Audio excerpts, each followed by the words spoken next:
And then one down here, behind the bus.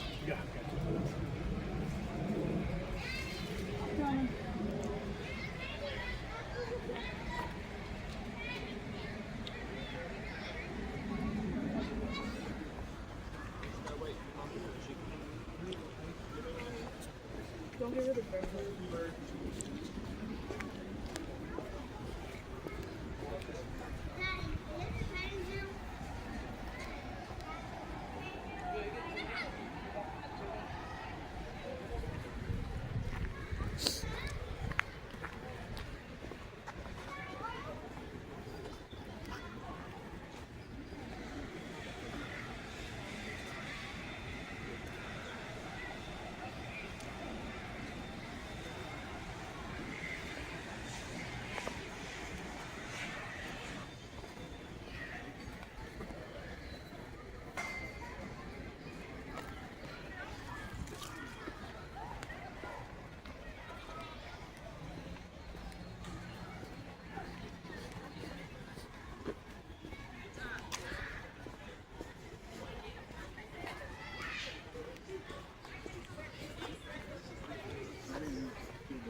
Do you have the shadows though? Yes, they are. You have a baby goats. Well, you can't get one, you gotta get three. That first one, that was your favorite.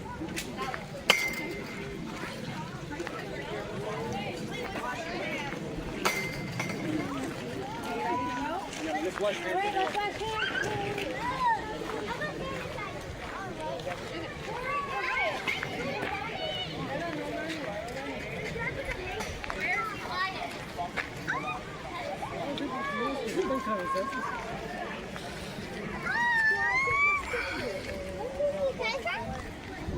Come here. David, come here. You want to go or do you want to stay in? You done?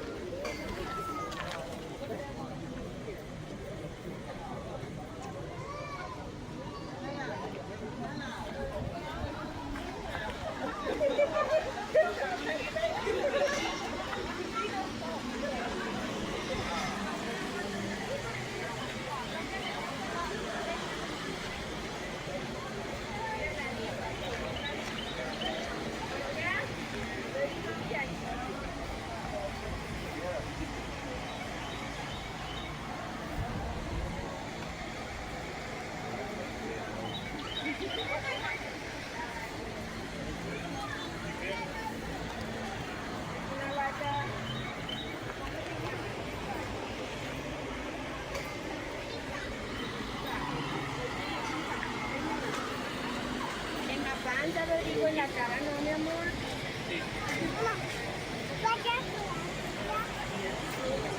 ¡Ey! ¡Le digo! ¡Le digo!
Oh, they're fighting!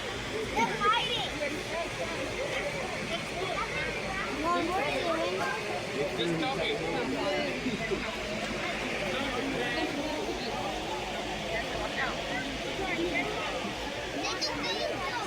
a video, Mama!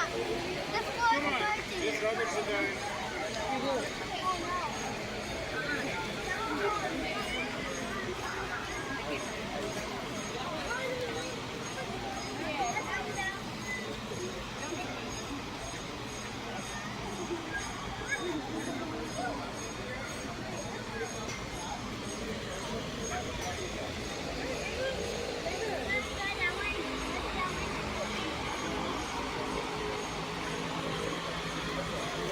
ఇది పర్వాలేదు మనలాగే ఉంది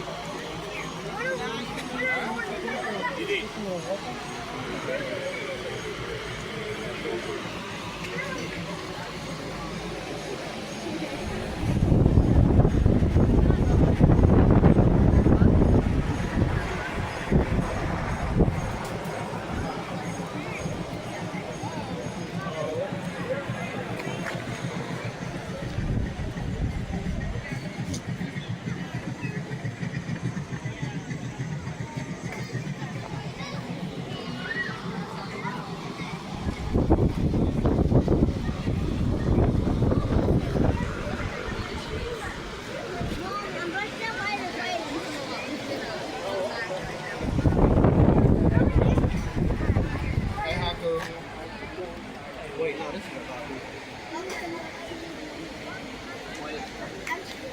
Yeah, this is Hockey. Hey, Hockey. What's up, buddy? Don't get up. Don't get up. Cheeto. How you doing, Cheeto? Oh, there's more men. Y'all ready to go? That's too bad.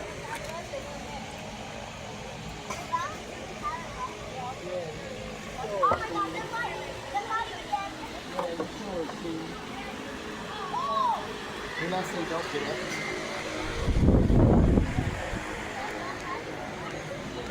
It's a lot of big, buddy.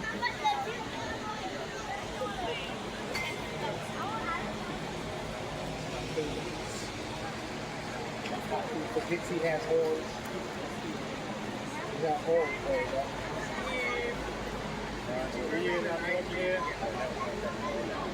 Oh yeah, no, they're super cool.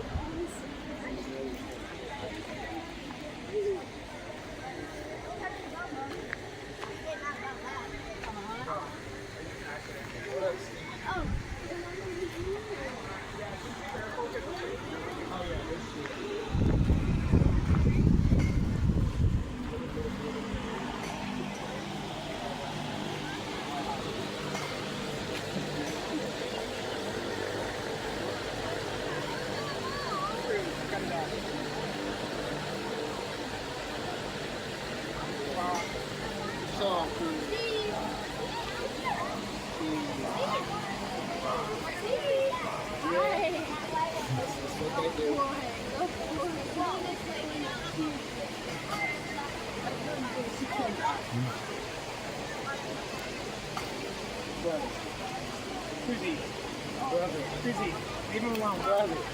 Leave him alone. Go away. Go with your sister.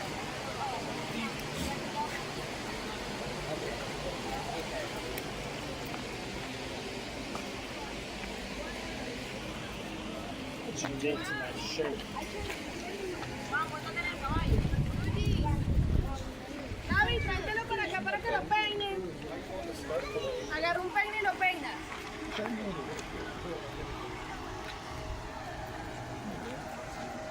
Why must you I played soccer, girl. I can do this all day. Why must you do it? I'm gonna rub this back.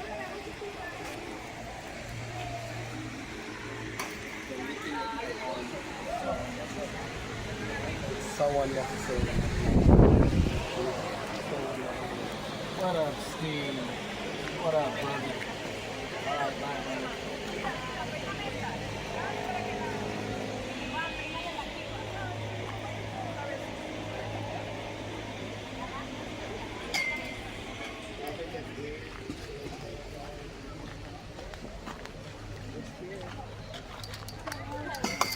Go wash our hands then? Thanks.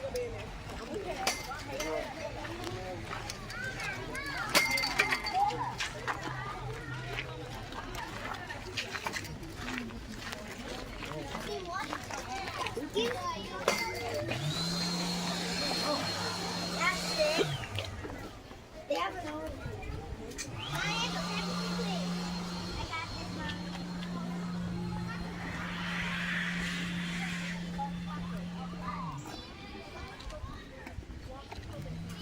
What's up, Mom?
Oh, yeah. Well, they're called Oh, milky wow. eagle owls.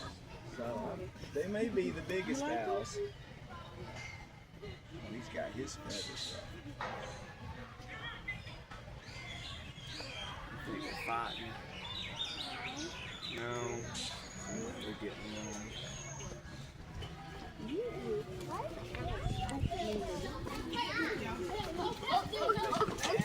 Okay, so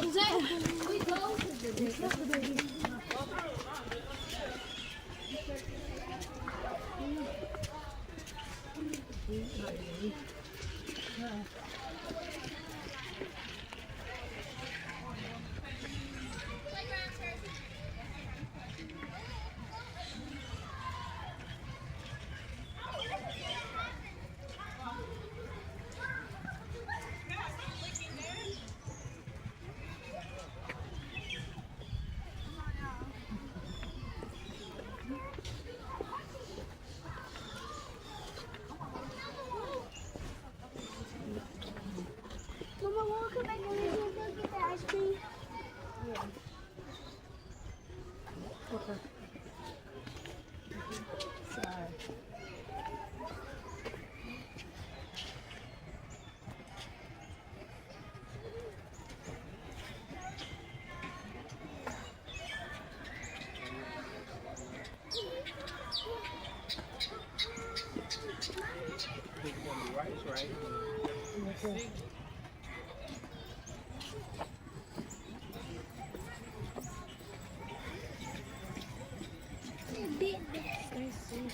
Look at that, Mommy.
Hello everyone, welcome to Safari Express. Before we take off, I'm going to go over a few rules for you. There's no eating, drinking, or smoking on this ride. Please keep all legs, arms, and limbs inside the cart at all times. On arriving back to the station, wait until we come to a full complete stop and you hear a whistle to board off the train. Now, I'm going to pass it on to our guest speaker, Skylar.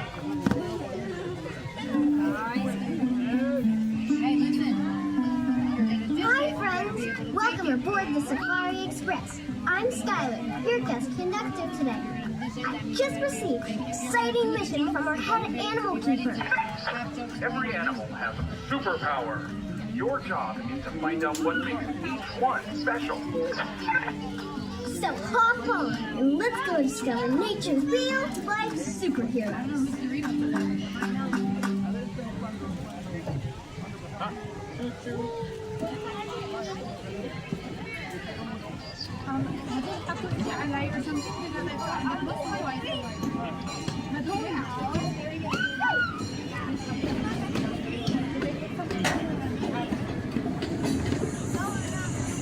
There's forcing the Orangutan. He's super intelligent. He can solve puzzles and will even use a leaf as an umbrella.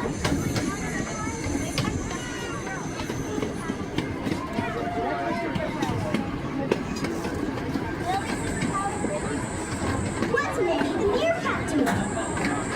He's a lookout. He's a super observation skill to keep his whole crew safe.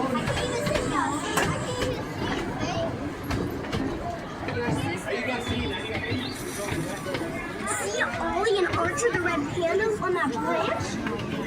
They're super balanced. Let them fly way up high without slipping. Look at that. There's Maggie the flamingo. She has super endurance. She can fly thousands of miles without getting tired.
Something new.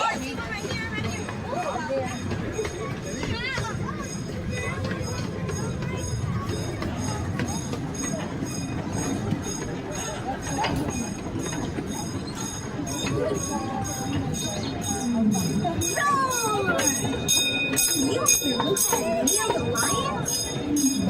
With super communication, they can call and hear their cry from miles away.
Your superpower. Whatever it is, your special skill matters. Just like the animals we met today. Let's go ride on the Safari Express. Keep exploring and keep using your superpower to make the world better.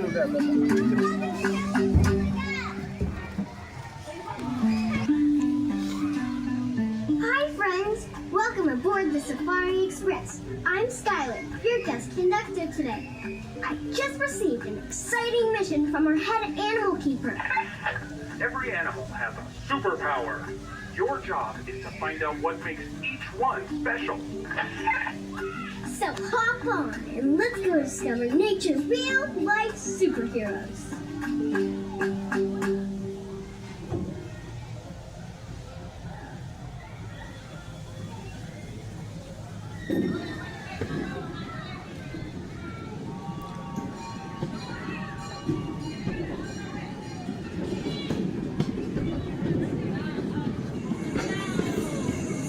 There's Horsing the Orangutan. He's got super intelligence. He can solve puzzles and will even use a leaf as an umbrella.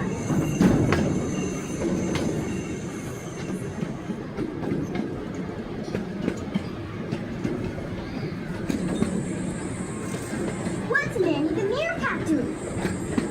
He's a lookout using super observation skills to keep his whole group safe.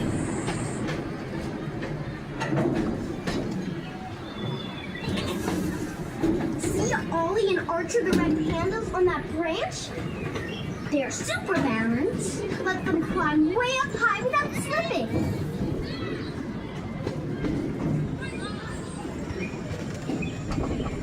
There's Maggie the flamingo. She has super endurance. She can fly thousands of miles without getting tired.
Curiosity makes them the first to explore something new.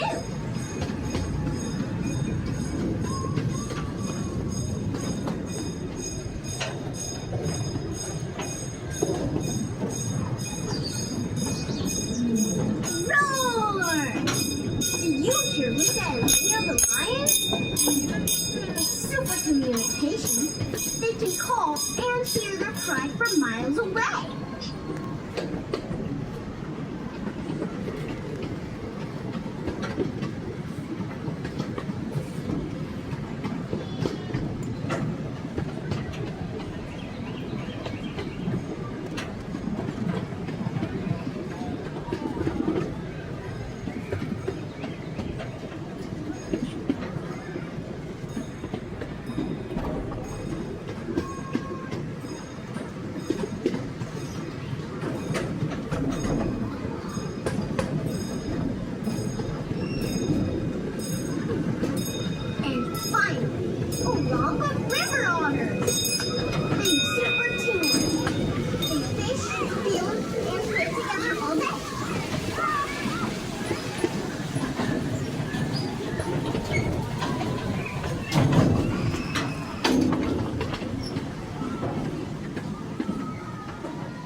Then we can go.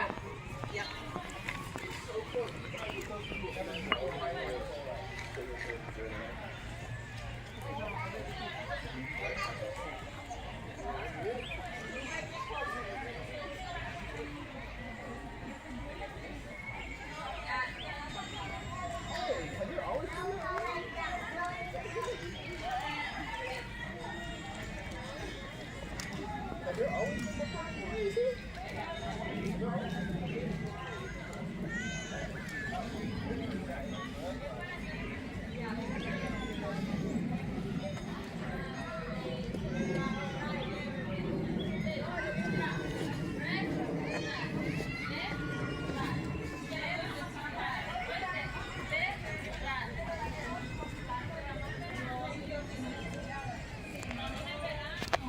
There's a Rhino in here.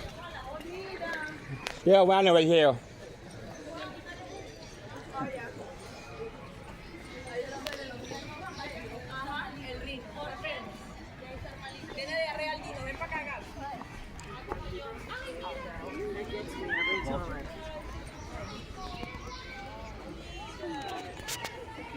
When it's time, I'll tell you.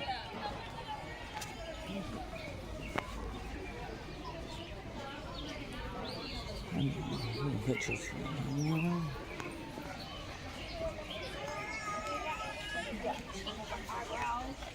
I mean eyelashes. Oh my god, it's trying to give me dirt. Yeah, I want some dirt. Give me the dirt. Give me the dirt, man. I think it remembers you, Zori. It's trying It to wants me to eat the dirt.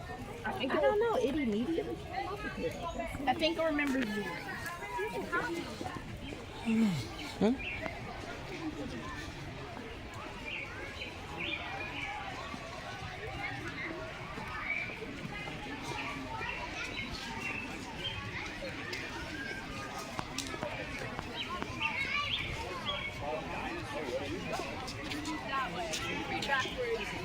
And regular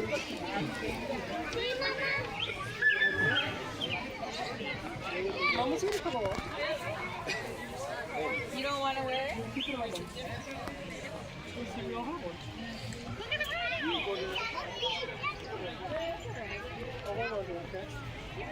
You don't want you to have these. Alright, ready to see how? Oh,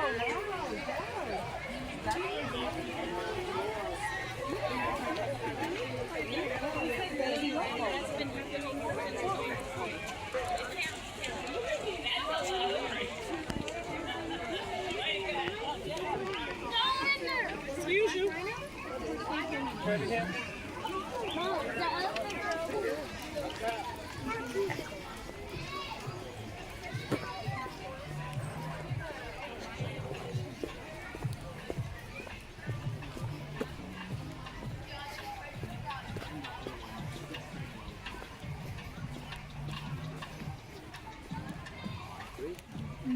Daddy and the baby.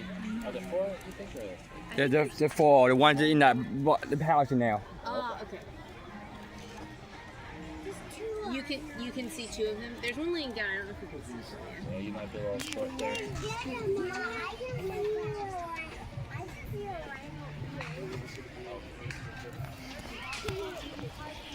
Can you see it better here, Julia? Aren't the rhinos so cool?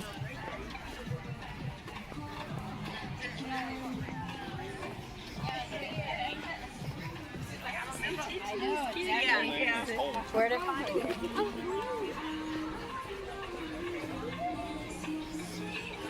Love your tangerines out there. Those are awesome.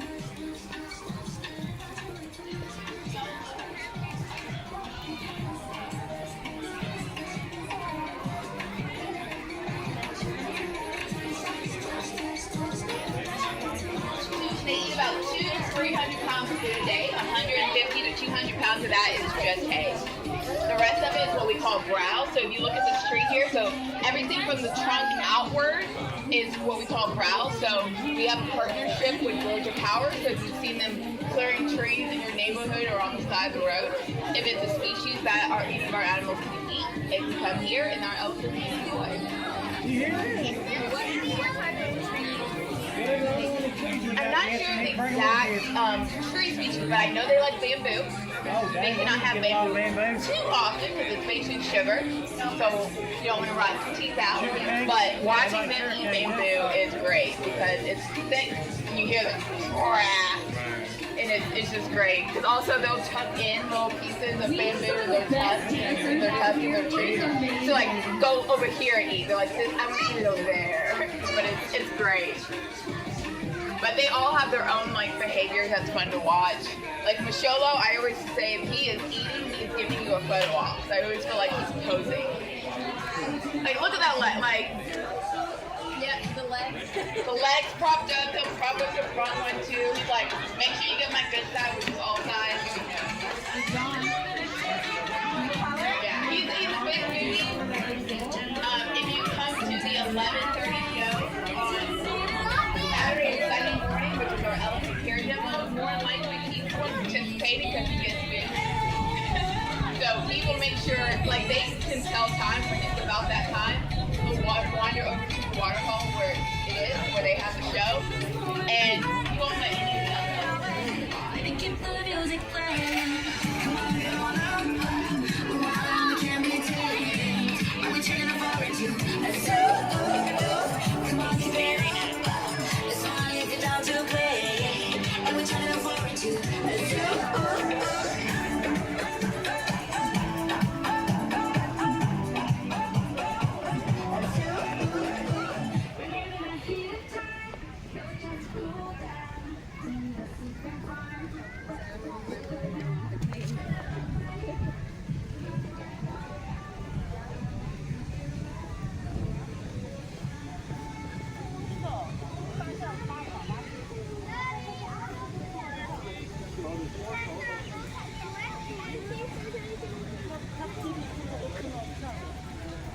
The elephant's getting some greens. Like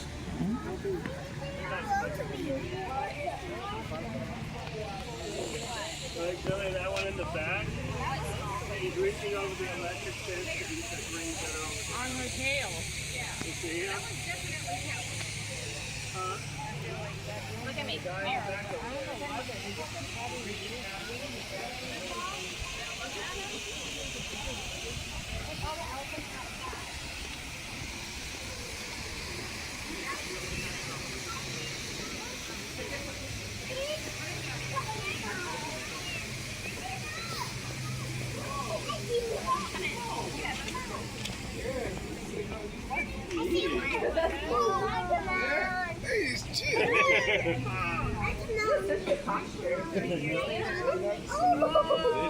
He's like, oh, let me lay down.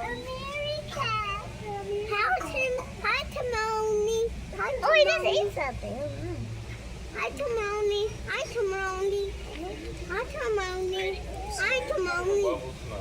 Hi, Timoni. Hi, Timoni. And I was like, oh, because I was. Hi, Timoni. Hi, Timoni. Okay, let's go this way now. Oh, yeah.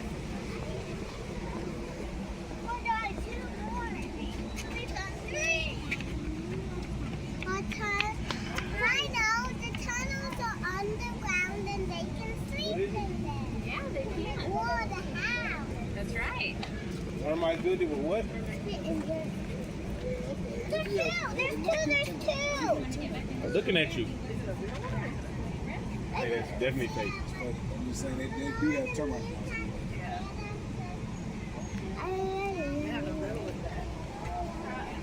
Probably not the humans that take care of them. I think they're probably used to them. Being nice and taking care of them.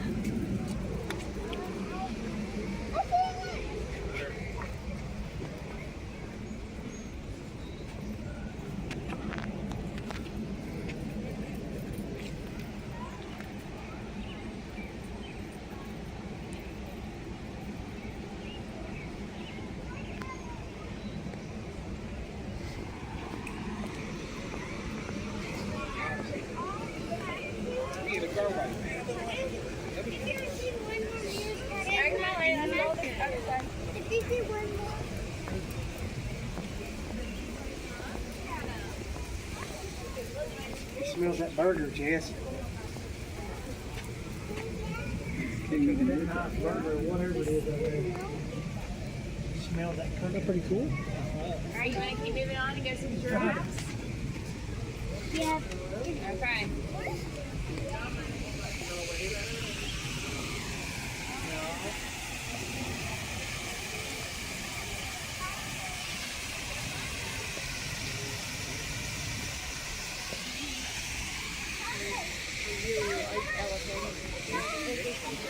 They're the biggest animals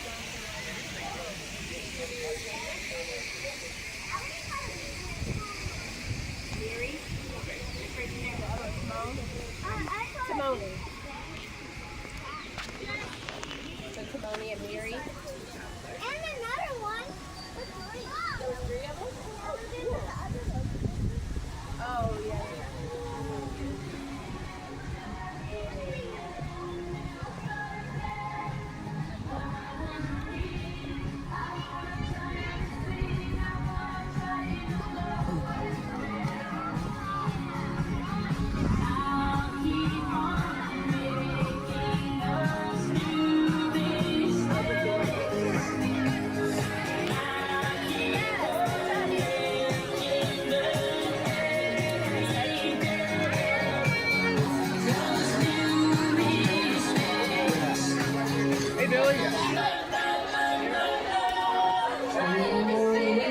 So many people join us. Oh, I see a K-pop Dig Hunter takedown shirt. I'll have to play that song. It's a good song. But I think we should all dance together.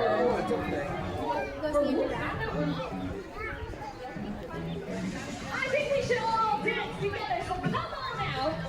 What we're going to do is we are going to now.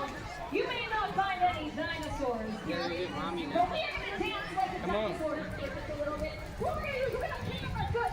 All right, stop it. We're going to pick up our foot and stop it. Then we're going to open up our jaws. Chop it, chop it. Ready? Here we go. 1, 2, 3, let's go. Pick up your foot. Pick up your foot. Let's do it again. Pick up your foot. Look, see?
Grab the paper, let's go. Let's try to win.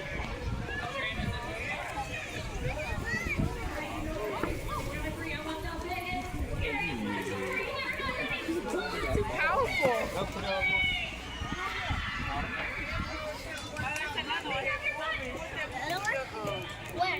Right there.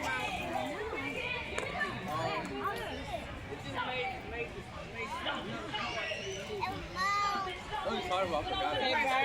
Yeah, that's a card.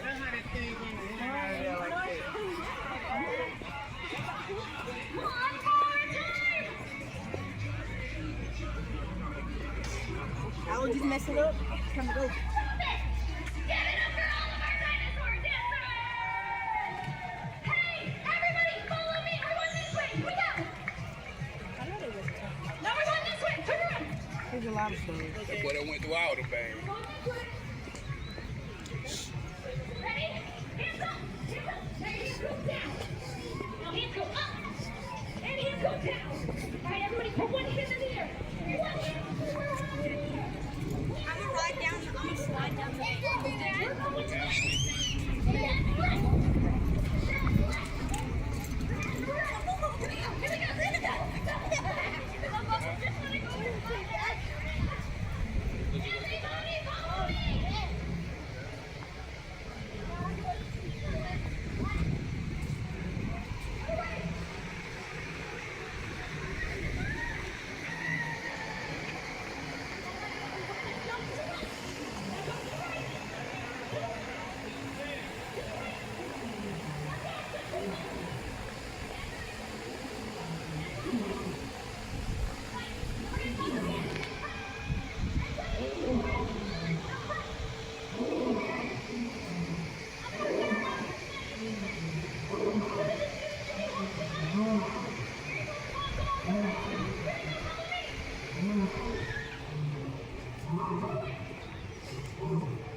The one on the wall in the back.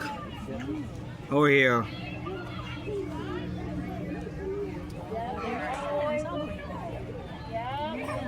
We're taking a nap. They're all the way up to the top back corner. All the way up there. You gotta come over here. Guys, look what Norris did.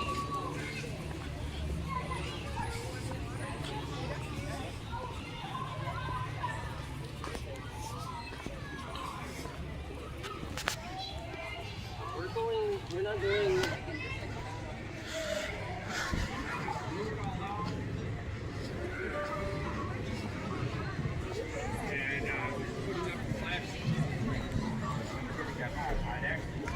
One out, took my shirt off.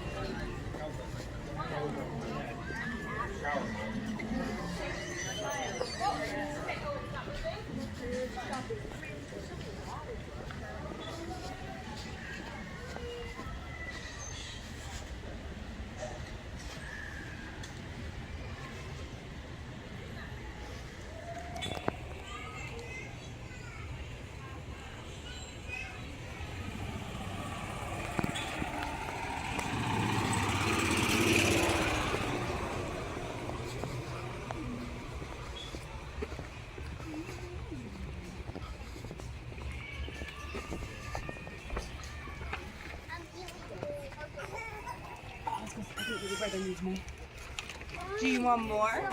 You want more? Mama, I want to take this off. Take what off?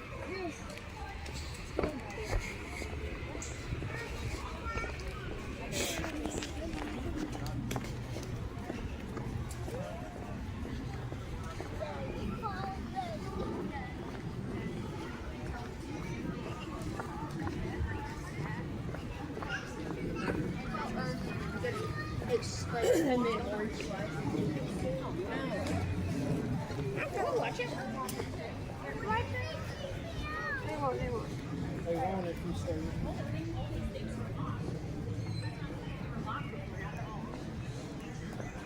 Oh, it must be on your sheet. Who's got the paper? I looked at this when we walked by. It's on the special one.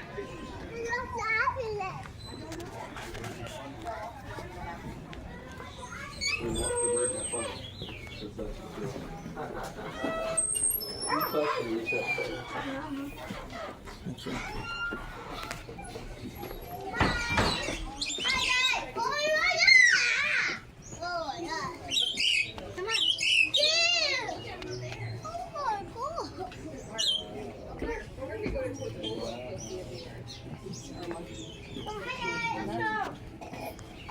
Why are you in such a hurry? I didn't see his name. What are we talking about?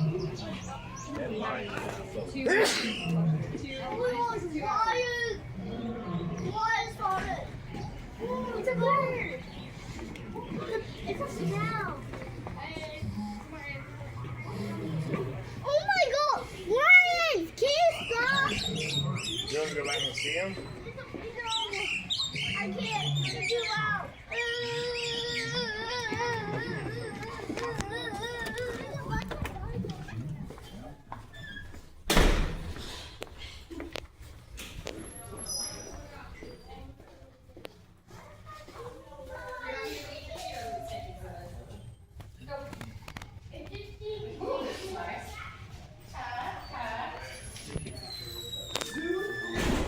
Hey, got someone low and one on the tree. Oh, thank you. Oh, look, he's right there.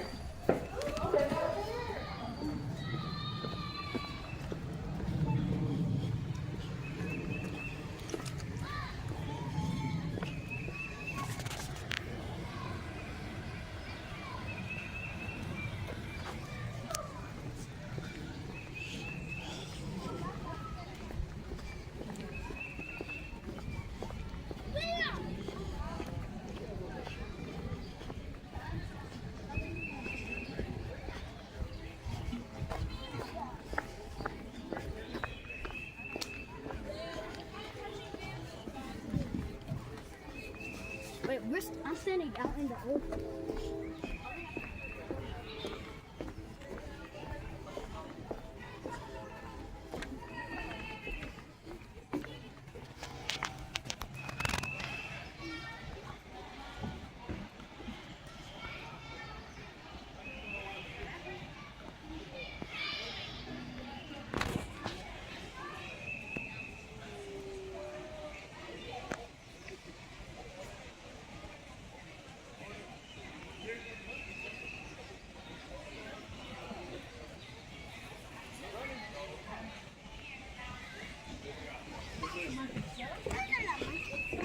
Look. You see them? They're going crazy. Whoa.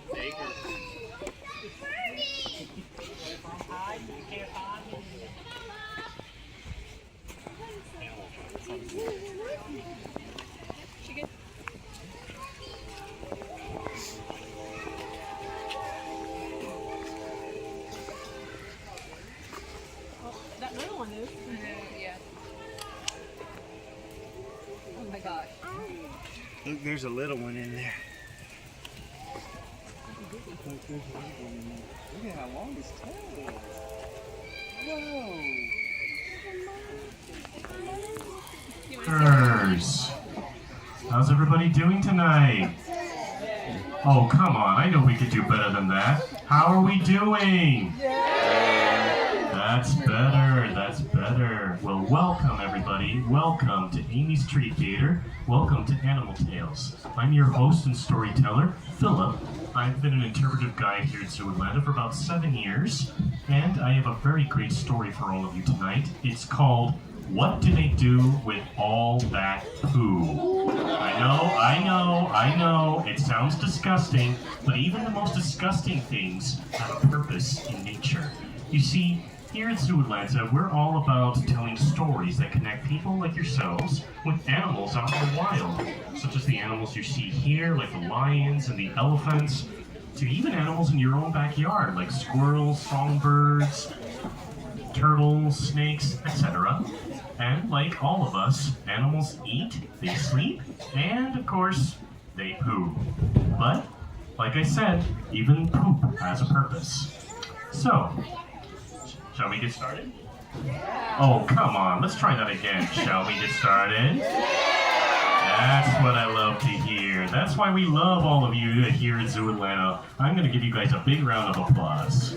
Give yourselves a pat on the back. It's people like you coming here year after year after year. We love our members. So for all of you who are attending members only night, you should count yourselves as some of the luckiest people in the city of Atlanta tonight. So, let's get started. What do they do with all that poo? Written by Jane Kurtz and illustrated by Allison Black. There's lots and lots of poo at the zoo in many shapes and sizes. Some poo at the zoo is big and brown, but some of it surprises. I know what you're thinking, but we'll get to that in a moment. So, let's see. For my community of Vermont College of Fine Arts Picture Book Writers, Jane Kurtz, and for my awesome parents, Allison Black. Aww. Okay, so, at zoo after zoo, the animals chew, and then they poo. Poo is made of mostly water and also bacteria and bits of undigested food. Animal poo goes by a lot of different names, including, but not limited to, manure, scat, droppings, dung, castings, and guano, or for some kids, poo-poo. Sorry, that was my own little thing there. Anyway, giraffe poop looks like marbles as it drops a long, long way. A giraffe has 4 stomachs, so it digests its food very efficiently. That means a giraffe needs to eat a lot less than most herbivores, which is why its droppings are so small. In fact, have any of you guys seen the giraffes here tonight? Then you guys probably notice, or you may not know this, but giraffes only eat about 70 to 75 pounds of food a day. So that's very small compared to, say, an elephant. But we'll get to the elephants in a little moment. But just like cows, giraffes chew their cud, which means they have a 4-chambered stomach that allows them to chew food, swallow it, and then they'll regurgitate it and chew it again until there's no nutrition left. Now, panda poo is full of bamboo. Pandas eat and poop all day. Pandas digest only 17% of the bamboo they eat, and the leaves and stems pass through their systems very quickly. So panda poop actually looks like a green mass of partly digested bamboo, and it doesn't stink. In fact, if I recall correctly, a giant panda poops at about 100 times a day. And it smells like fresh cut grass, which makes sense because bamboo is actually a type of grass. Now then, a hippo, we don't have hippos here at the zoo, by the way. A hippo sprays a shower with its flapping tail. Hippos use dung showering to mark their territories and warn off predators. They shoot their dung out by flapping their tails to spray it around. I know it sounds disgusting, but it gets the job done. To weigh a day of an elephant's poo, you need a sturdy scale. An elephant can eat 300 pounds of food, of leaves and grass a day, and then dump 165 pounds of poo. To help you think about that, a football weighs about a pound. So we're talking like almost 170 footballs. Now, here's another animal we have here at the zoo besides elephants, rhino. Rhinos can communicate through piles and piles of scat. I don't know if all of you can see this, but in the center, these scat piles say, hello, or Bob was here. Except at Zoo Atlanta, we don't have any rhinos named Bob, so I think they would have to say, Mumbles was here, or Zuri was here. Zuri is the baby rhino that was born about 2 years ago on Christmas Eve, and Mumbles is her father. So, each rhino's poop has its own unique smell. Rhinos smell dumb to gather information about one another. That's because their sense of smell is their best sense. That's why their noses are always to the ground. I mean, if you try looking at the world like a rhino, just try squinting your eyes. That's how bad their vision is. So they rely mostly on their hearing and mostly on their sense of smell. In fact, you could say their brain is kind of modified like that of a dog's, which scientists believe a third of a dog's brain is dedicated to the nose. So, it makes perfect sense. Now, my favorite animal. A lion sometimes buries poo like any other cat. Any of you guys seen or heard the lions tonight? Yeah, they're my favorite, and not just because they roar, but like I said, I know I keep saying this, poo even has a purpose for lions too. Cats, big and little, often bury their poop so it won't be detected by enemies. But sometimes, lions and tigers leave poop unburied as a warning that this is their territory. Now, you might not have seen the lions poop tonight, but you might have seen them walking around. You might have seen them spray a tree or the wall of their habitat with their scent. That's another way that they mark their territory. And roaring is also another way of telling other lions, this is my turf, pal, back off. So basically, scent and sound is how a lion claims his kingdom. Now, moving on. Sloths creep down from trees to poop, but only once a week. Why do sloths spend so much energy leaving the protection of trees to poop on the ground? It's a mystery scientists are trying to solve. Oh, that was fun. A penguin shoots its poo out with a fishy-smelling streak. Anybody here been to the Georgia Aquarium recently? Then you probably have seen penguin poop on the rocks. Yeah, that's pretty much what this penguin is right here in this book. It's an African penguin, just like what you see at the Georgia Aquarium. Penguins don't have teeth, so as one scientist says, fish go through them fairly rapidly. Scientists have studied the force it takes for a penguin to shoot its bright, white, fishy guano so far. Apparently, it's pretty dang fast. Now, a wombat's poo is cube-shaped, so it isn't very rolly. Wombats are highly territorial. They each deposit 80 to 100 droppings every evening, a signpost to say, I'm here. It helps to have a square signpost so that doesn't roll away. Some snakes poop only once a year. They digest their food slowly. One study showed that it took a python 5.5 days to digest a rat. Because their bodies are so efficient, snakes poop less often than almost any other animal. I think part of that has to do with their metabolism, because as reptiles, snakes are very slow in digesting stuff compared to you and me. I mean, like, how many of us are eating dinner right now or had breakfast or lunch recently? Yeah, and in just 24 hours, then you have to go to the bathroom. That's what happens. Let's see, what's next? Oh! Hyenas, that's right. Hyenas crunch up lots of bones. That's why their poop is white. The calcium in bones is what makes dried hyena poop white, and why hyena poop can easily turn into a fossil. Any paleontologists out there who like to dig up dinosaur bones? Or any people that like dinosaurs? Ah, that's what I'm talking about. Well, you know, dinosaur scat is a fossil too, but that's for another time. Bats. Bat poop has undigested bugs. Bats poop all day and night. Bats turn right side up to do their poo so they don't poop on themselves. A bat can eat up to 1,200 mosquitoes in an hour. Many bats also eat insects with shiny outer coverings that don't get digested, which makes the bat's poop sparkly. I know it sounds weird, but that's just how they do it. So, What do zoos do with all that? They sweep it and hose it and toss it each day. A lot goes in dumpsters to be trucked away. A zoo might have to deal with more than 5,000 pounds of poop each day. Keeping it around would make zoos pretty smelly, so some of them pay thousands of dollars a year to send it off in trucks to landfills.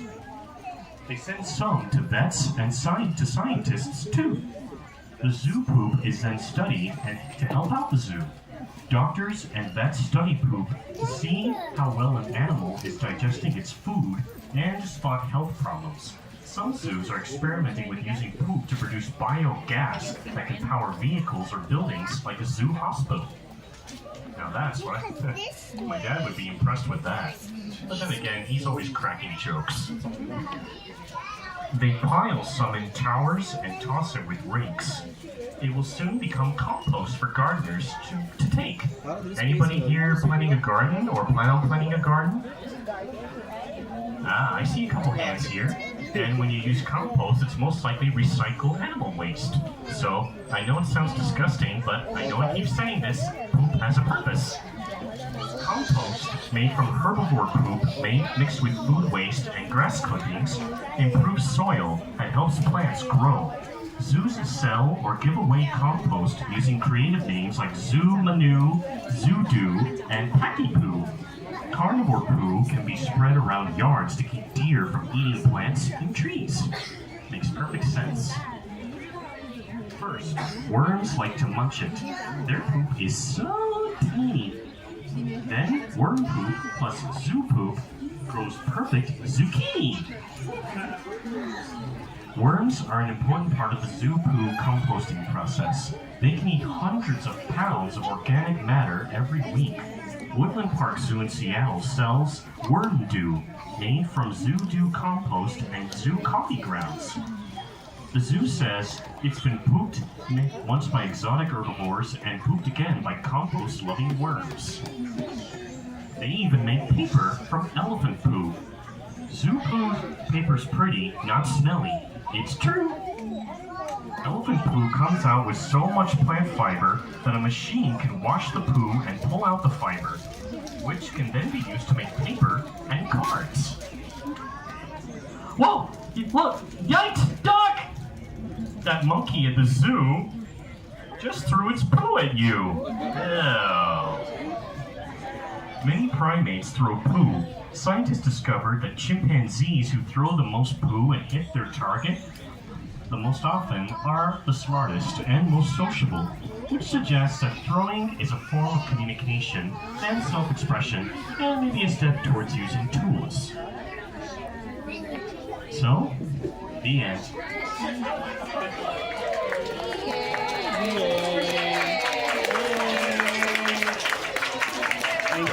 I want to thank you all for coming to the members only night. I hope you all enjoyed What Do They Do with All That Poo. So I have to take off here in a few minutes, but I invite the rest of you all to go around the zoo and explore and see what other activities we got for you for the rest of the evening. And I hope you have a wild rest of your time at Zoo Atlanta. Thank you. Thank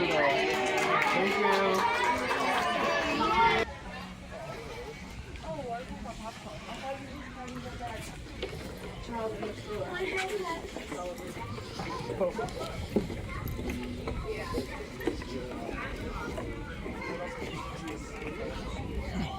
Sorry.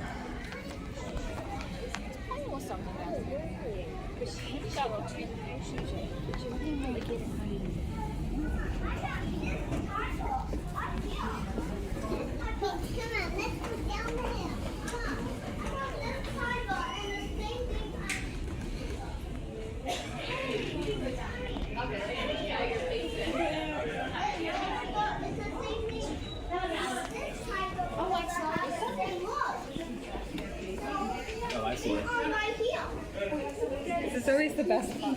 Yes, it is. Very simple, but it's not. Well, when you look at this fish, it reminds me of fish because of the big eyeballs. Mommy, come over here. You're behind the bamboo. They remind me of those fish because of this eye.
In the water right there.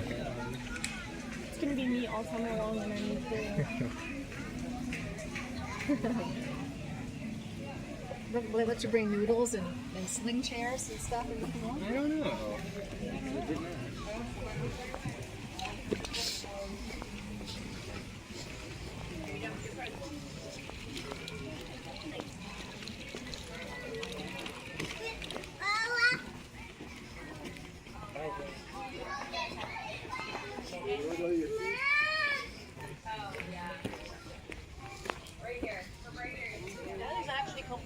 That the orangutans play back there. Really? Yeah. So they study the orangutans, their cognition, how they think. So they give them computer games like that, where they have memory games. Like they have to say either the banana or. You go, Pastor. All the way up.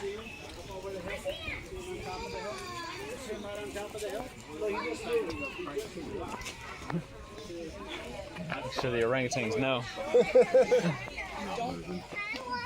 Sorry, can you stop? Barely see him moving up there. Oh, yeah. I see him.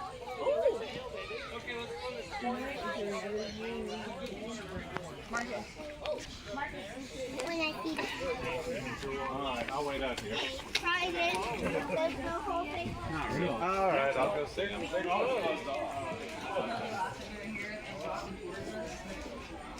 And you want to lift your hands? Keep going, right?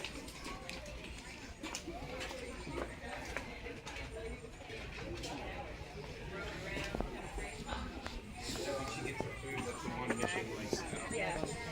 Well, we didn't. We tried to see from inside. We couldn't see them. So they're definitely pretty close. Next weekend.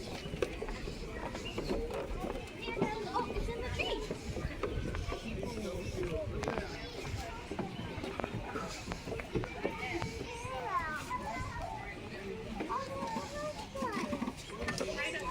You think the red panda will eat the butterfly? Are you going?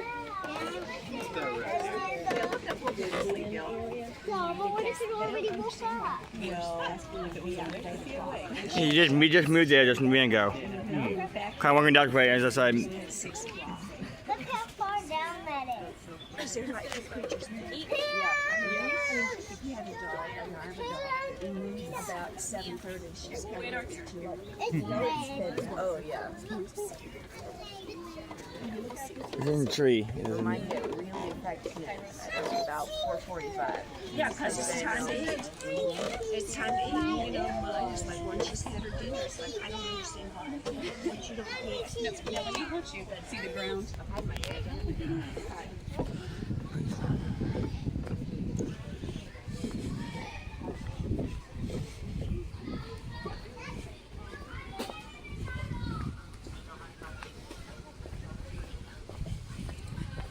You're like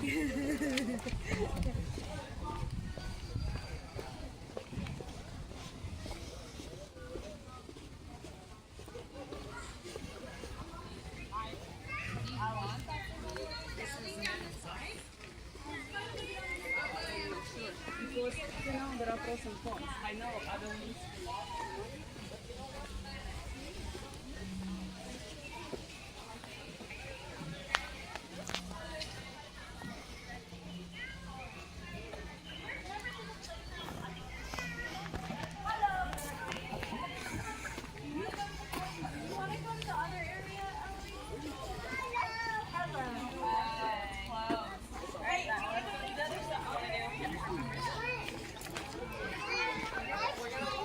have like the best kid food selection. Yeah, they really do.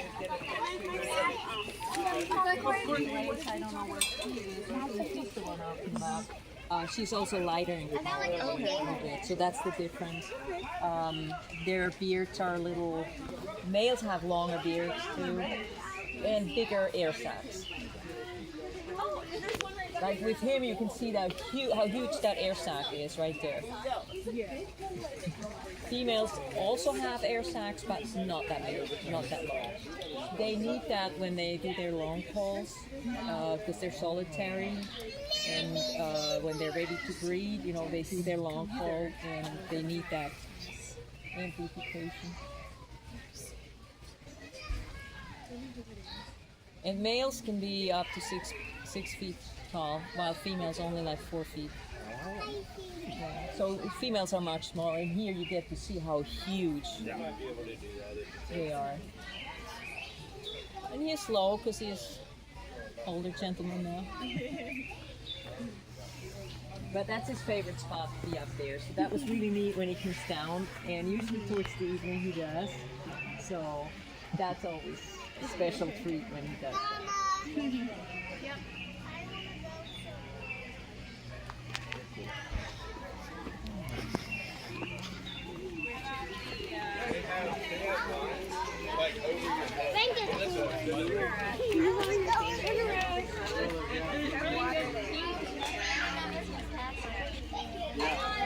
Would you like some?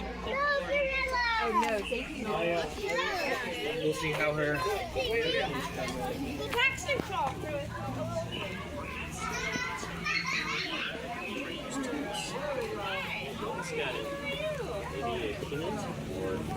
I know we break without a straw. Look, he's gonna jump back in. All the way over there. Look at me playing. There he goes, there he goes. Go, Otter, go get him, go get him.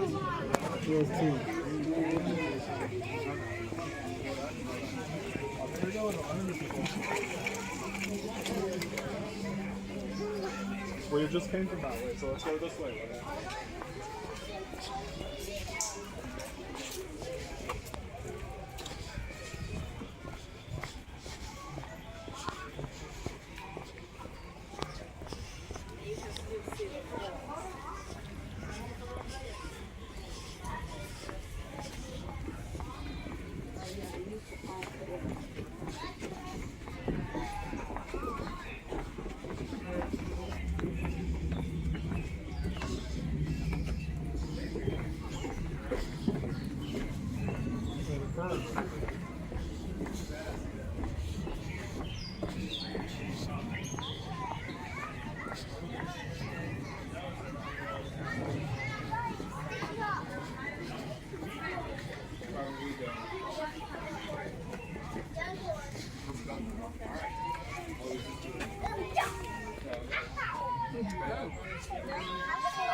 You can see the lion and tiger right there. All right, thanks.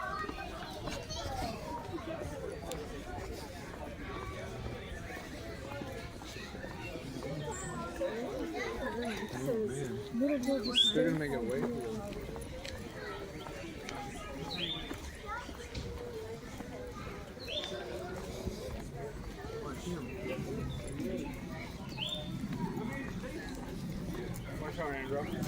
Oh, sorry.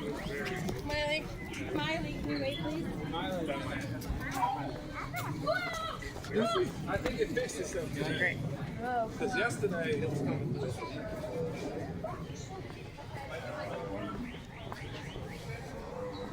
Oh, that's the tiger.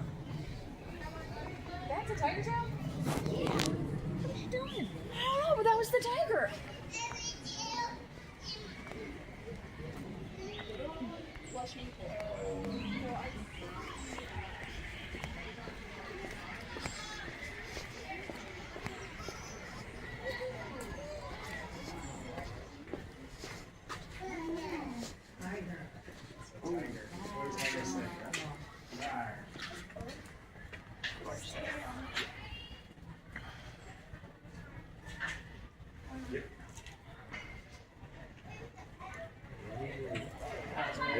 super tired. Yeah, they usually just sit, so that's awesome.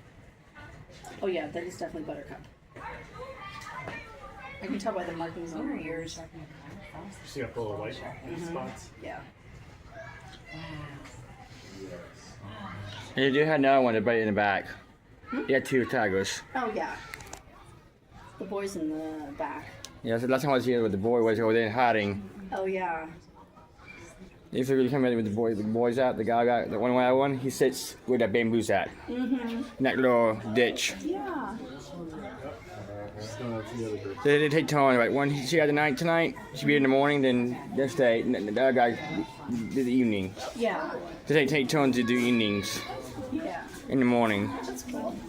But every other day you see them at night. Depends on what you're getting. What time of the day come? What time you come in? Hop in the water. Hurry up before you can see. You see the tiger?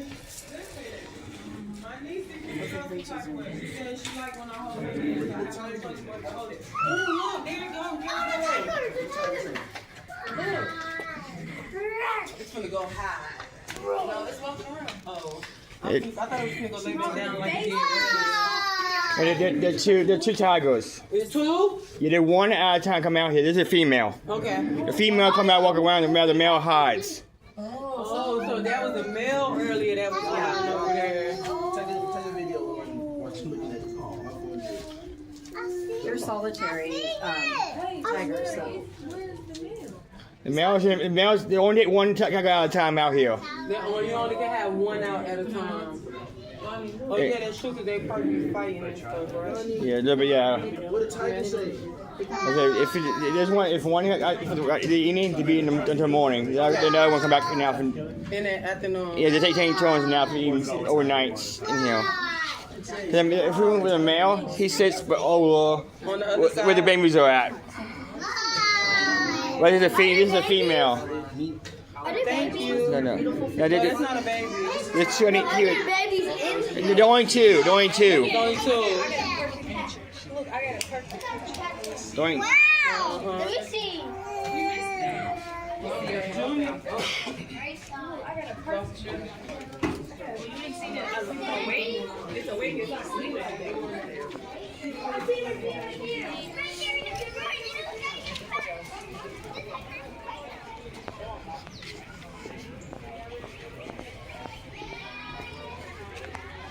Hello, welcome to the Safari Express. There are 3 rules. No eating or drinking on the train. Keep your limbs and feet inside of the train. And don't get off the train until it ends. Until you hear the whistle.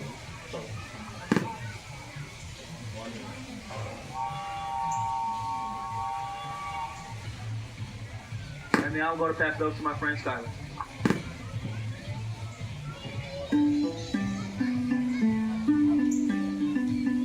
Hi friends, welcome aboard the Safari Express. I'm Skylar, your guest conductor today. I just received an exciting mission from our head animal keeper. Every animal has a superpower. Your job is to find out what makes each one special. So hop on and let's go discover nature's real-life superheroes.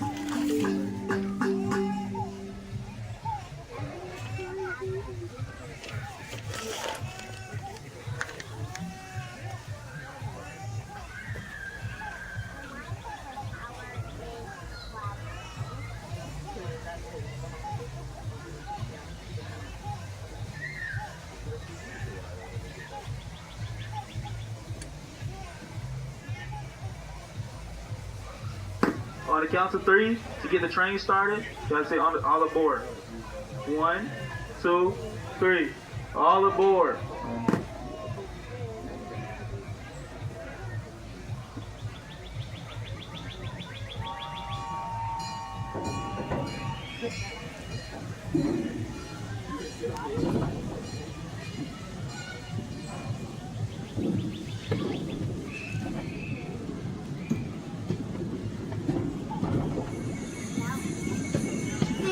The orangutan. He's got super intelligence. He can solve puzzles and will even use a leaf as an umbrella.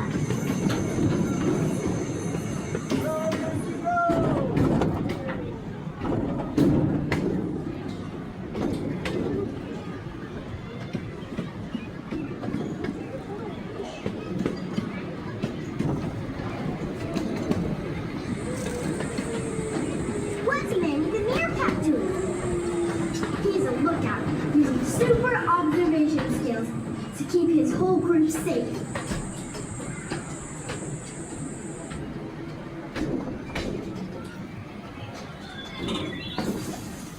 See Ollie and Archer, the red pandas on that branch?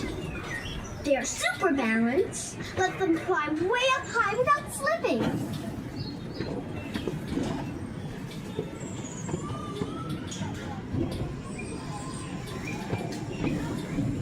There's Maggie the flamingo.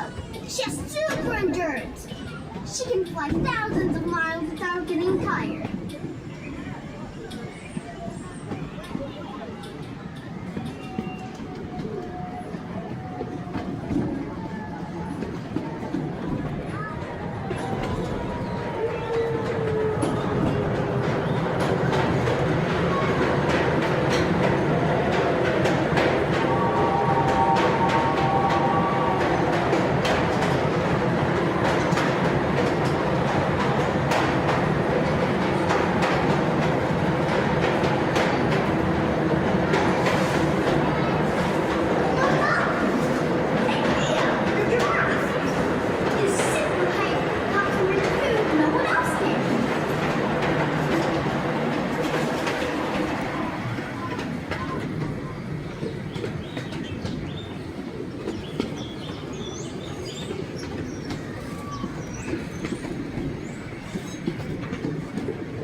Curiosity makes them the first to explore something new.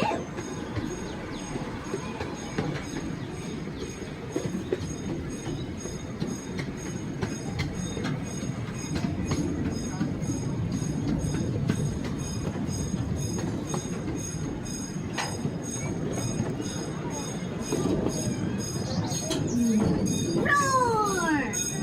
Did you hear Luca and Leo the lions? With super communication, they can call and hear their cry from miles away.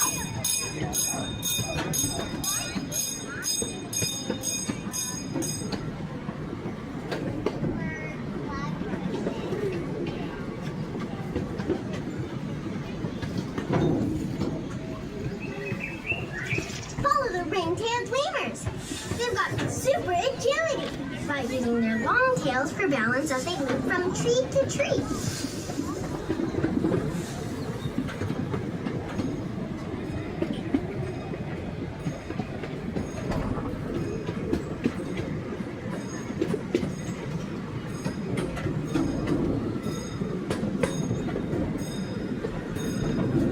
And finally, a romp of river otters. They use super teamwork. They fish, build, and play together all day. Wow, we've met so many animals today with unique talents. It's incredible how each one uses their superpower to thrive in nature. Which makes me wonder, what's your superpower? Whatever it is, your special skill matters. Just like the animals we met today.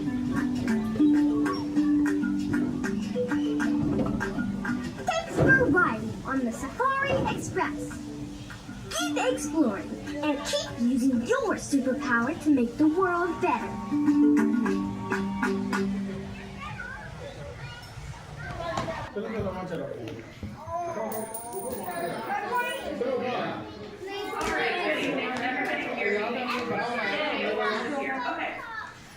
My name is Sherry. I'm one of the gorilla keepers here at Savannah, and this evening I'm going to be feeding Taz's group.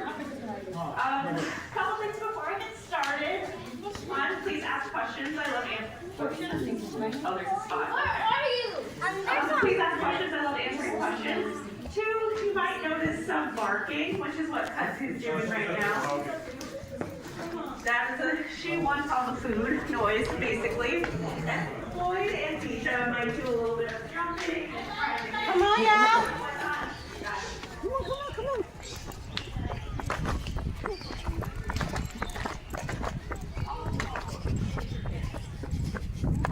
Alright, so to get started, as I mentioned, this is Taz's group. We have Taz the silverback right by that tree, and then we have 3 adult females.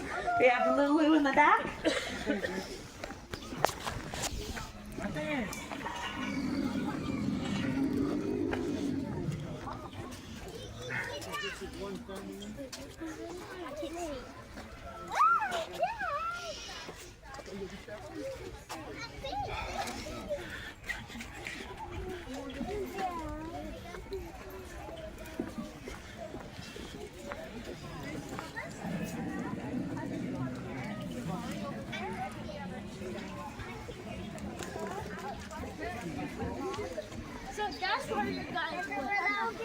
Yeah.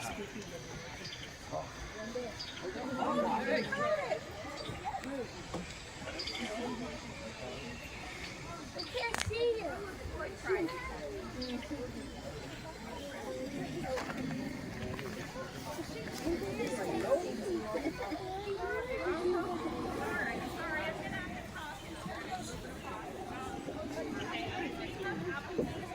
Apples and carrots.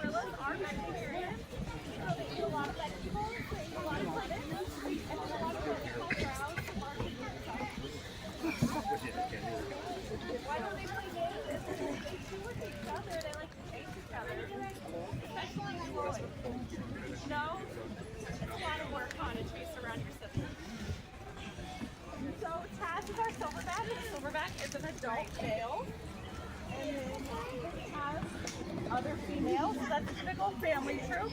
That's very different than our bachelor group that we have on Habitat 1, which is all silverbacks. Oh.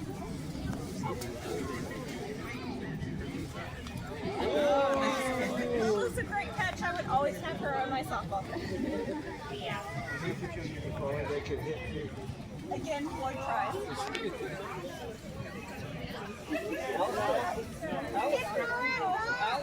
Where you going, buddy?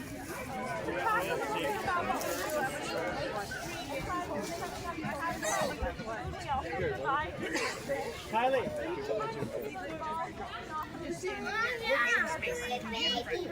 Yeah. Come on, Kylie. Where's your daddy? He's over there. So that way it seems a little bit longer to get their food instead of just setting it right in front of them. In the wild, we spend most of their day boarding and napping. So that's a lot of what they spend their time doing here. It sounds like a pretty good life. See the meat in Charlotte? Because gorillas are kind of designed to have something in their bellies. So that's why they eat a lot of lettuce. Kind of like cows, they always have something in there. So in the wild, especially when they make their nest at night, they'll make their nest out of ground, so go to sleep, wake up in the middle of the night, eat some of their nest, go back to sleep, and so on. There's one way in the back that was hanging on the rope. My favorite part of the job is actually training. So what we do is we train husbands and behaviors. Them in their own care. Oh, she's doing him an apple. He caught it. Other types of behaviors, it's a lot of body presentation. So backs and bellies, arms and legs, hands and feet. You can get a good look in their mouth. You can brush their teeth if they'll eat it. It would just be with fluoride-free toothpaste, and it's fun because it's a lot of dodging the tongue. Yeah, I see Avery. Other things that we do are things like echocardiograms, which is all the sounds of their heart. Okay, sorry. Heart disease is very prominent in grade 8. So we are partnered with the Grade 8 Heart Project and do contribute those scans to that research to hopefully figure out why that is. Oh, they're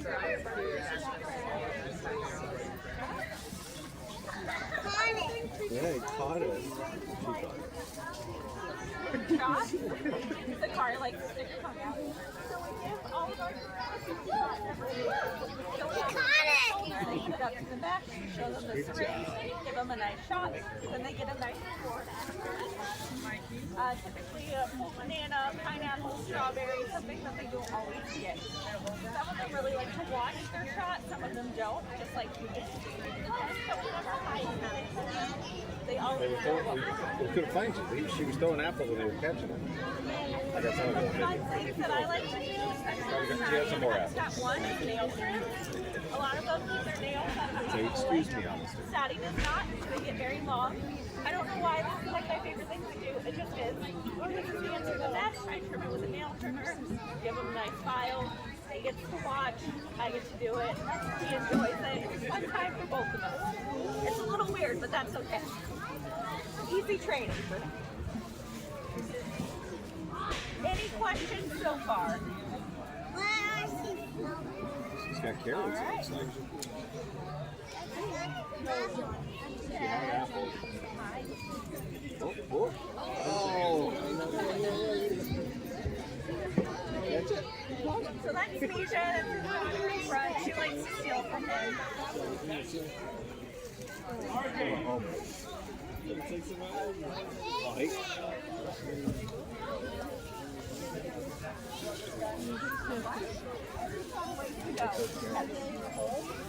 that nobody can climb in there with them and they can't climb. Are we sure? No questions so far? There's no reason that was way down there working on both. No, we don't throw them carrots. She's not the most dominant female, basically. Dominant female. I do know She is not, so she has to see herself a little bit. So she knows she's at a good distance right there. There's a hierarchy in every group, whether it's a family group or the bachelor group. We do have a most dominant male and a least dominant male. But it is a really good example of how gorillas avoid conflict. They are the gentle giants of great apes. So they avoid conflict whenever possible. And what they like to do for fighting is they do fight sometimes, but what it looks like is they'll posture, so they get really stiff, they'll purse their lips, and then they'll run by and slap each other on the back. That's what it looks like about 98% of the time. Females, a little bit more screaming and a little bit more hair pulling. But they don't often injure each other, excuse me, to the extent that you would think. It's a lot of strength and strength. What's your question?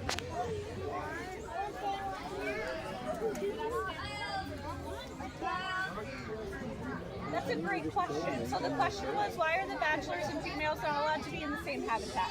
Well, there's a couple reasons for that. One, we don't necessarily decide who goes with who, but two, when you have a family group, you can only have one adult male per group of females. Otherwise, the males will just fight each other. So you can have all boys, or you can have one boy and all girls. And then the only exception to that would be kids. So like Floyd is only 6. Once Floyd reaches maturity and gets older, he's a teenager, he'll move on to a different family, just like he would in the wild. So that was Taz doing a display. He's letting everybody know that he's technically in charge. I say technically because even though he is a silverback, if the ladies collectively decide that he has done something that they do not like, they will all come together and chase him around the habitat. It's honestly one of my favorite things to watch. I will get to your question in just a minute. I'm going to toss them real quick. Oh, there goes the apple. Oh, got it. Almost.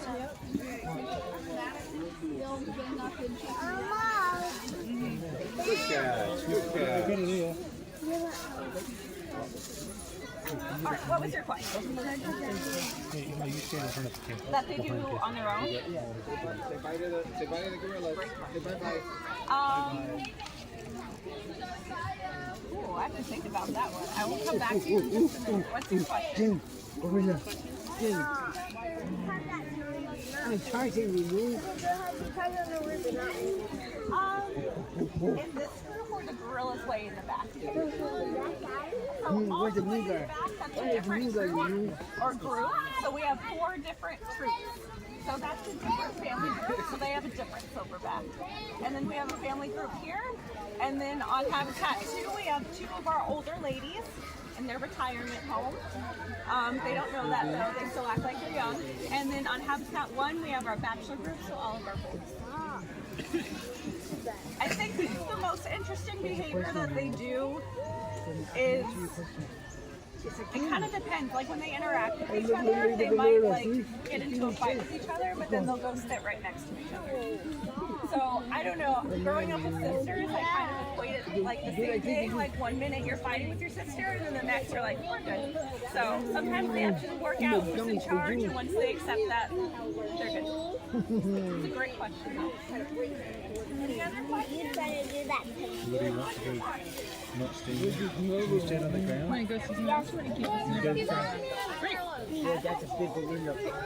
Actually compares over things like melon or cantaloupe or honeydew. It varies. So they all prefer fruit. However, Johnny and Habitat 1 love carrots. And Willie from 3rd, our youngster, will be 3 at the end of the month, also loves carrots. I'll be 3 at the end of the month. No, he was born 2 weeks after I started here. So he will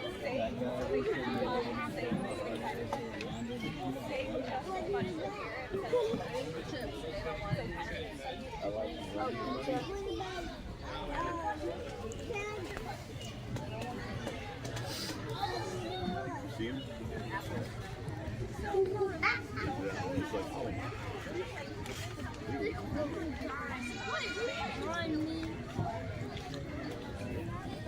What is he doing? He's like making us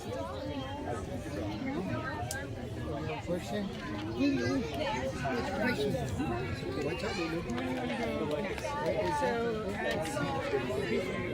So at 7:30 there's an elephant.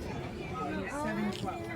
So what else is important to the orangutan and the tiger, and then we'll go back to we don't have a ton of time. That's a decision made by the survival plan that because we can finish up with about every species. Yeah, we're finish up and that was made because they are getting ready for their natal group, but ready for their own family group. So those three siblings went on and got their own silverback tiger in Texas, and they are doing great. We get updates on them all of the time. They're still in charge. The silverback is still figuring out that he needs to be in charge, but that's okay. He will get there. What's your question? Do you want to go see the orangutan? Sorry, what was that? And the Komodo dragon and stuff, or not today? Okay, so chest feeding, a lot of you see in the movies how they have their fists like this. So, you notice how it's cool to chest feed? Look, their hands are open. So they actually have their sacs that they inflate, and then they cup their hands so that way it echoes. So you notice if you try to do this, it doesn't make any noise, but when they cup their hands, it makes a noise. Yeah, you gotta cup your hands, you. Look, look. Hey, don't forget about me. Oh, good catch.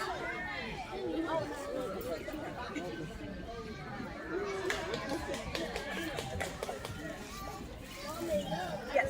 Have you told you this thing about the monkeys and tiger? They also like to walk, we call it bipedally, so they'll just walk on their two legs, and it's really funny because their arms are so long. I don't know if that's the most interesting or most funny, but I quite enjoy it when they do that. What's your question?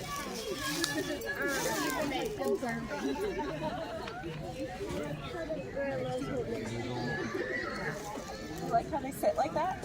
Me too. Some of them will sit like this and hold their hands. Sometimes they hold their toes, and it's very cute. What's your question? So that's called a moat. So that keeps them over there and us over here. They are not supposed to be in it. However, they have gotten in it before. But this is a lot further across than they can jump. They have very little legs. Very little legs. And then it's about 15 feet straight up, and there's no handhold, so there's no way for them to get out. So how did they end up getting out? They've never gotten out, but they have gotten into the moat. It's a little bit shorter on that side, and they get really excited and play with each other. And then there's leaves on the ground, and then they just kind of go in. How'd you get them out? It's a whole procedure, but we basically connect a fire hose to where it's a fire hose ladder that gets them out of there, and they can pull them. What's your question? That's a great question. So the question was, how can you tell the difference between a male and a female? When they're younger, it's really hard. When they're older, the males have silver on their back, which is why they're called silverback. Ours is way over there, so he's not a great example at the moment. But he is twice as big as the other adult gorillas, and he has silver on his back. The other gorillas are a lot smaller than him. However, if you look at Misha up here, and then Boy kind of right behind her, that's a boy, yes, it's you, and then that's a girl. So they're kind of hard to tell apart because he doesn't have that silver on his back. So when they're babies, we do a full exam on them, and kind of just like humans, you are able to tell by looking at the baby whether or not they're a boy or a girl. Question.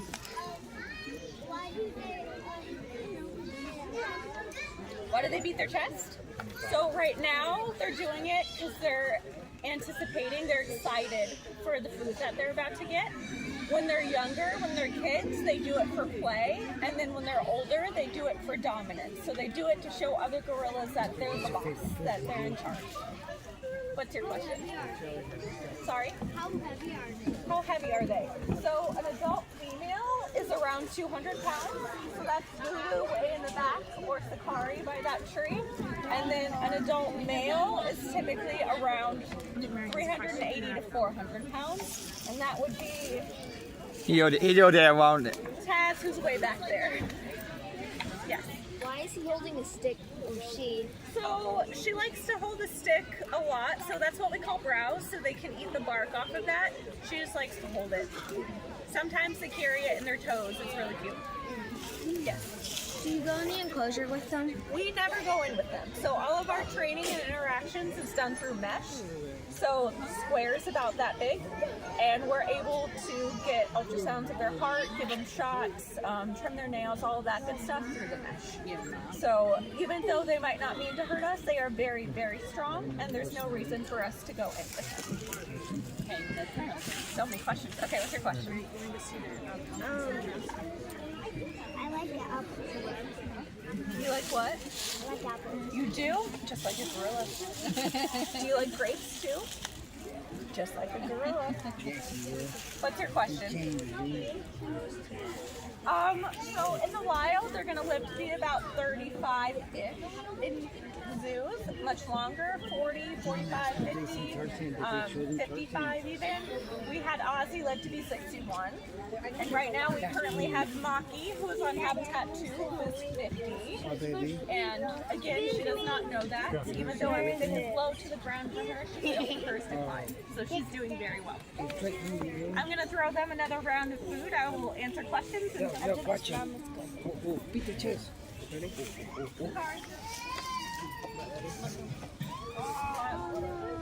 I know, sorry.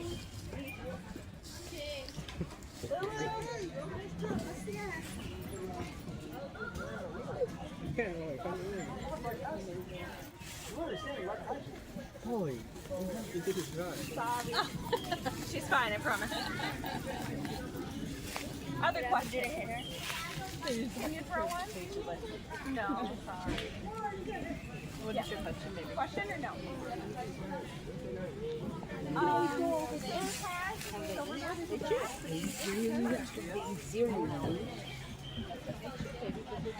In the middle, that's Misha. Misha. Yeah, Misha. She's on the other side, baby. What was your question? What's going to be your question? Maybe I can answer it. So they're split up into different compounds. No, Daddy. Daddy. Yes, baby. So with vocalization and body language. So right now, you can tell when they're sitting there, they're very like loose and relaxed, but they're all intense. If they're not happy, they're going to be very stiff, and their lips are going to be pursed. I think they might be like that, or they're going to make what we call a barking noise. So it's kind of like low talk. Yes. Either one. We have 16 gorillas, and they are in 4 different groups. What's your question? They have nowhere to go. They can't. But also, they never try. They're really content. They get all of their food here. They get all of their extra goodies here. Yeah. Yeah. Yes. Have you ever seen them trying to communicate with the other groups? Yes, they do. Raise your hand if you have a question. They will raise your hand, try and okay? play with each other. And Willie be the third, who's 2. They will like sometimes chest beat at each other and then run up and down the habitat. Some of our bachelors will try and get the attention of other ladies. So we do a lot of displays, looking big and tough, and do all of that. Get really stinky. Yes. How do the gorillas eat? How do they what? How do they eat? I'll show you.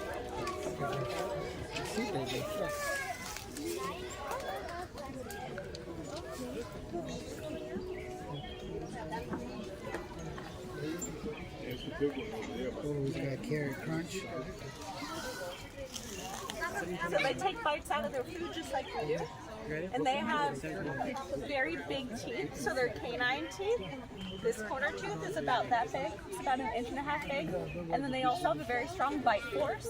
It's almost twice as strong as a tiger's. Oh, strong bite you like this. You have a question, Ruby Jane?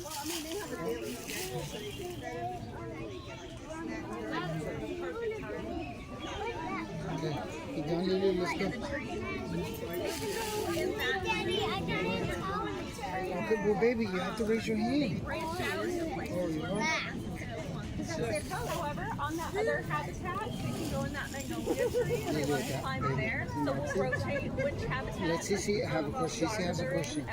You already? What are you going to say, They also love to eat trees. Sure. So we want to make sure that they don't eat all of the trees so they can have some shade. Right, of course. How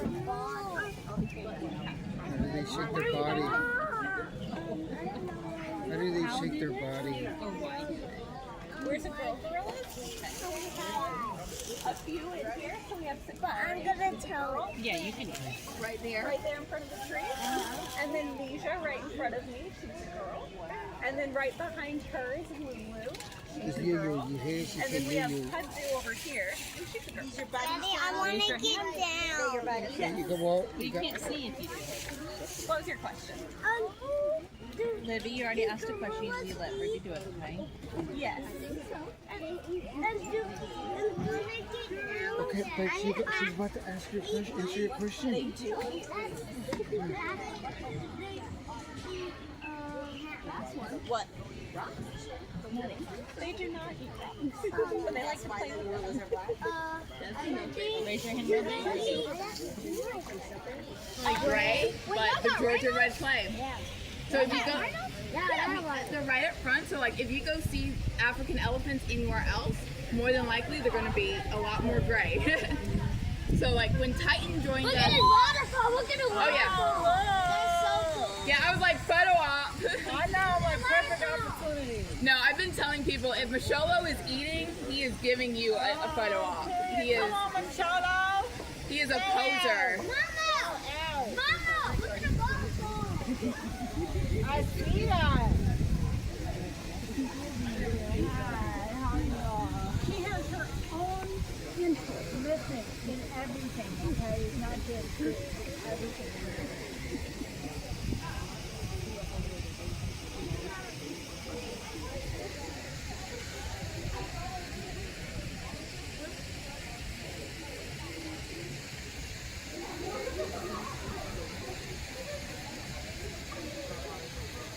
We went to a zoo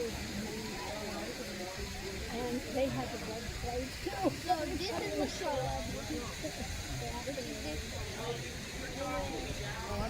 Our area in just a couple minutes. Yeah, we got elephants. We're going to send that.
Well, hello everyone. If you can hear my voice, you are at the Elephant Keeper Talk. So if you're at the wanted to listen to about elephants, you're at the right spot.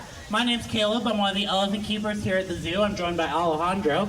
More importantly, we have 4 African elephants here at Zoo Atlanta. And joining us today for this Keeper Talk is Masholo.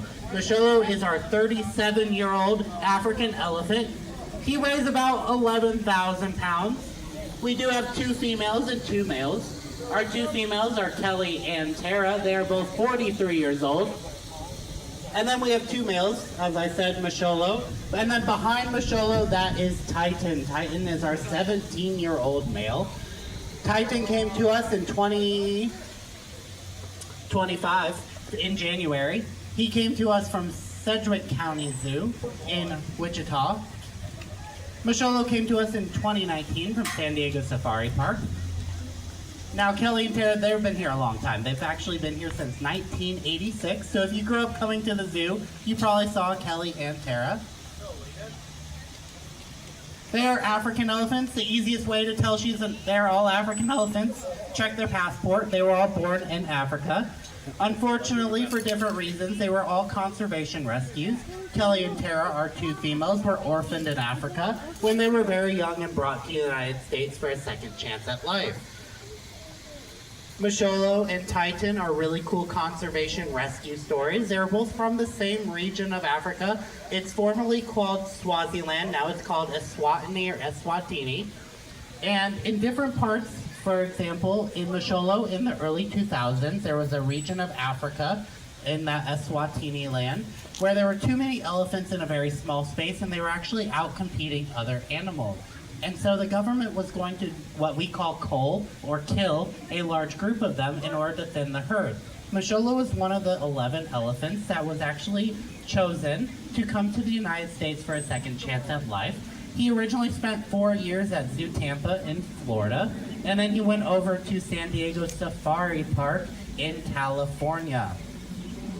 And then in 2019, he came to us as part of our brand new view, the African Savanna expansion with the Zambezi Elephant Center. He was brought here as a social recommendation for our two older females who had been here since the 80s. And then Titan, in the same area in the 2016, 3 zoos across the country saved another round of elephants that were out competing other animals due to a drought happening in the region. And so Titan was at Sedgwick County Zoo for about 10 years before he came here. Now Alejandro is training with Masholo, asking for a bunch of body positioning behaviors. Masholo is very smart, knows about 40 different behaviors. All of them are what we call husbandry behaviors, which are behaviors that we can ask for that better our care for our elephants. So whether it is presenting all 4 of their feet for them to get footwork or leaning in and presenting their ear for them to get blood draws, here at Zoo Atlanta we encourage all of our animals to participate in their own care, utilizing positive reinforcement training, which essentially means we reward correct behavior and we move on or ignore incorrect behavior, which makes his training session right now 100% voluntary. If he doesn't want to participate, he doesn't have to. He can walk away, and sometimes he does. Now, the second easiest way to tell they're African elephants is looking at those big old ears. Those big old ears are shaped like the continent of Africa. Very good. Asian elephants have smaller ears, more shaped like the country of India. And guess what? It's not because they're good at geography. It's because elephants cannot sweat the same way humans can. And so they have to find other ways to cool themselves down. By flapping their ears, they're not fanning themselves. They're actually cooling down a large network of blood vessels in their ears, which circulates the blood throughout their body. It can cool them down by about 10-15 degrees. Now let's think about this. African elephants, they have less access to shade, they have less access to water. So they evolved larger ears to dissipate more heat, whereas Asian elephants are more forest dwelling. They deal more with humidity. Here in Atlanta, we get both.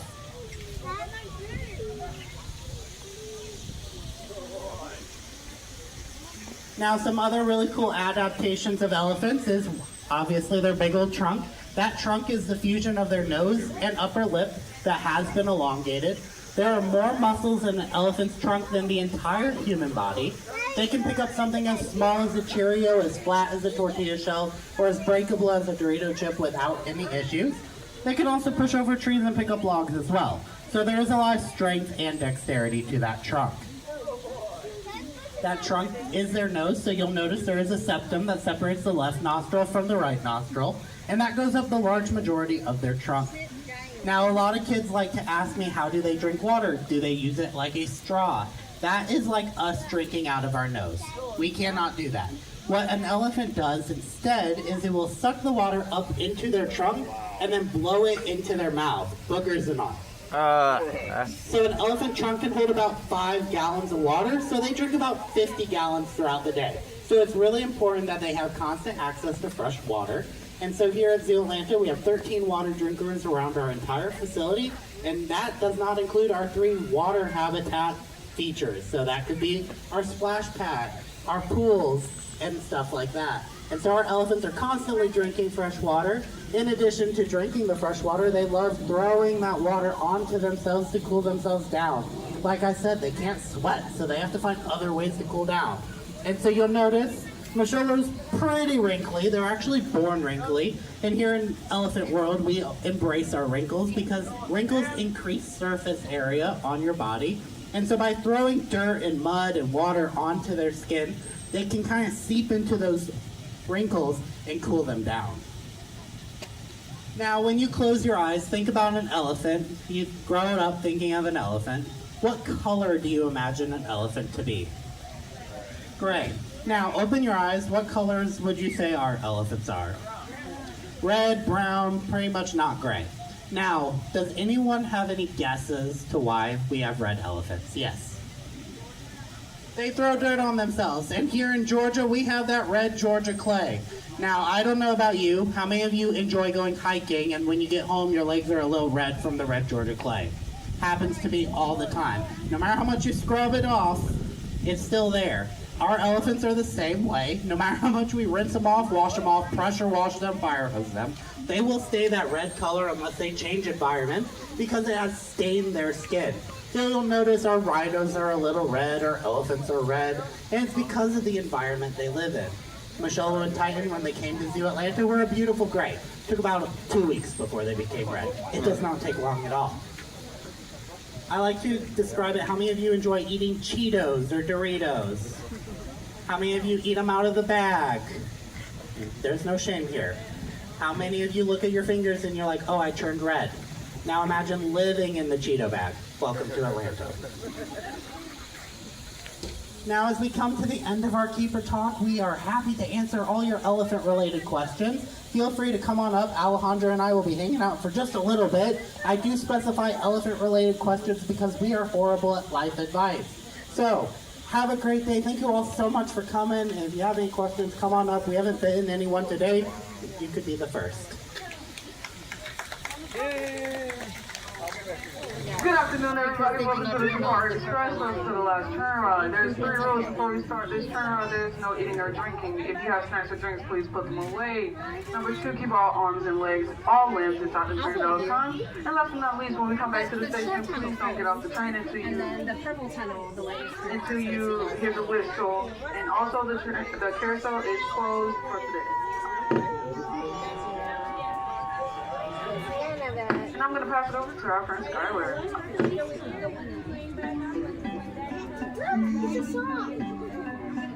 Hi friends, welcome aboard the Safari Express. I'm Skylar, your guest conductor today. Just received an exciting mission from our head animal keeper. Every animal has superpowers. Your job is to find out what makes each one special. So hop on, and let's go discover nature's real-life superheroes. There's gonna be nothing scary, okay? This is gonna be fun stuff. My name's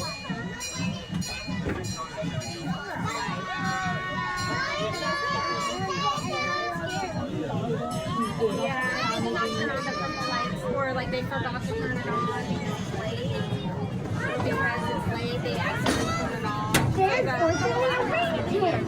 He's got super intelligence. But we're not going to He has an umbrella.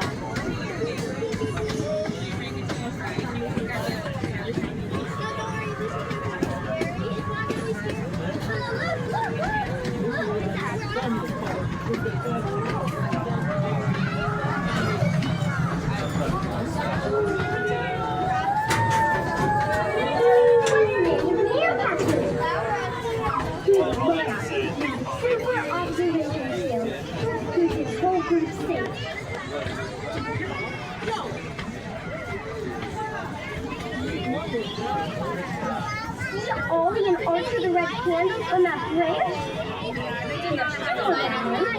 let them climb way up high without slipping. I'll hold you. It's okay. It would just be a little hard for a little bit. That's all. There's a magnificent flamingo. She's super enduring. She can fly thousands of miles without getting tired.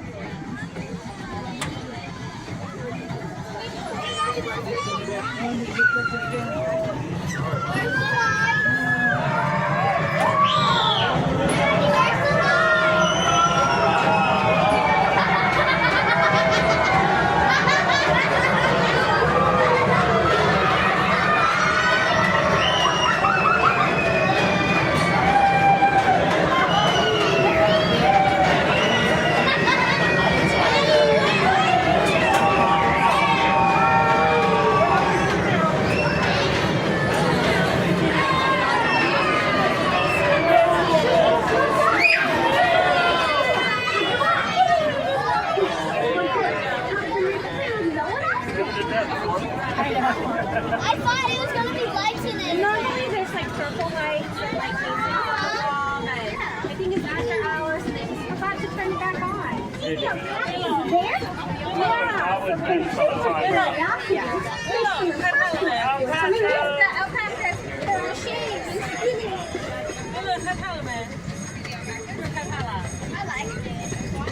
I couldn't see a thing.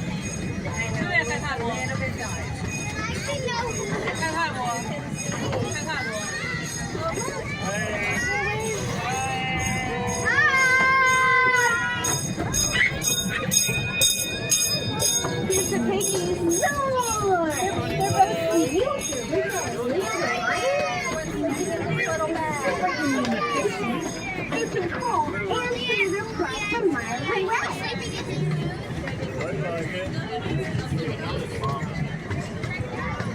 There's a crane. And a little baby crane. Oh, and cranes can't leave it. They've got super agility. By using their long tails for balance as they leap from tree to tree.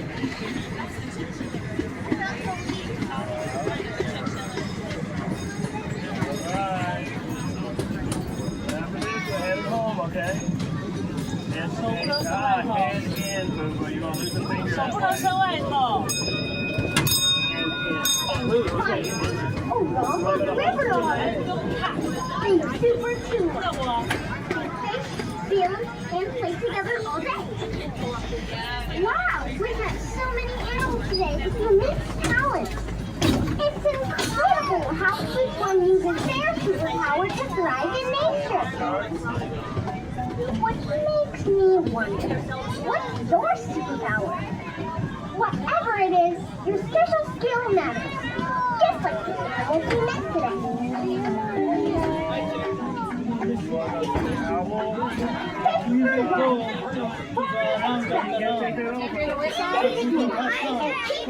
Your superpower to make the world better.